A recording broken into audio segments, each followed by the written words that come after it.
On behalf of the 225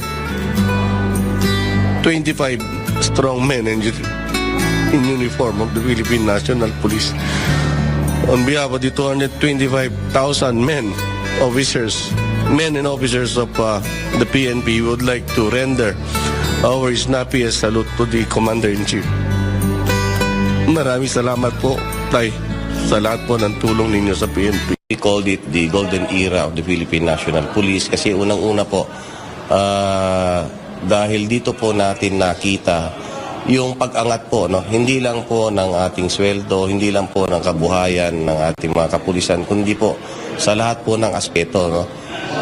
Lalong-lalo na po sa ating mga equipment. Actually, it was only in this administration that the funds were maximized to buy equipments, be it on the air, land, and water assets. Pinagkaiba sa mga previous administrations dahil nakita po natin na talaga pong ibinigay yung atin pong equipments, lalo na sa aspeto po ng shoot, ibig sabihin sa ating pong firearm capability, sa move, sa ating pong mga sasakyan, either air or water assets, and sa atin pong communicate on very, very effective. So wala ka nang dapat hanapin pa, no?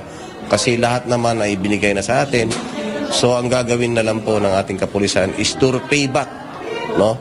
Yung lahat po ng ibinigay, hindi lang po ng ating Pangulo, kundi po yung inaasahan na dapat ibigay ng ating sambayan ng Pilipino, which is to serve and protect our community to the best that we can. Unang-una po sa atin pong pinakatatay,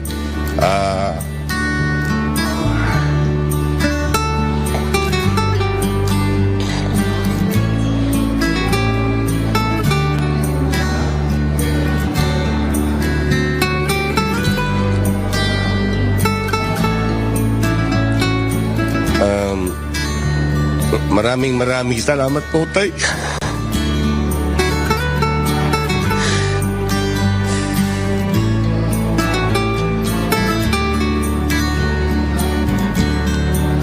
Maraming salamat po sa lahat ng paggabay. Hindi niyo po kami pinabayaan,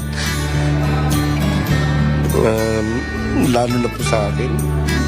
So, lahat po ng kabutihan po ninyo will never be forgotten. Asahan po ninyo na inyong kapulisan ay mananatiling naririto upang magbigay po ng serbisyong tama para po sa ating mga kababayan. On behalf of the 225 strong men in uniform of the Philippine National Police, on behalf of the 225,000 men and officers of the PNP, we would like to render our snappiest salute to the Commander-in-Chief. Maraming salamat po, Tay, sa lahat po ng tulong ninyo sa PNP.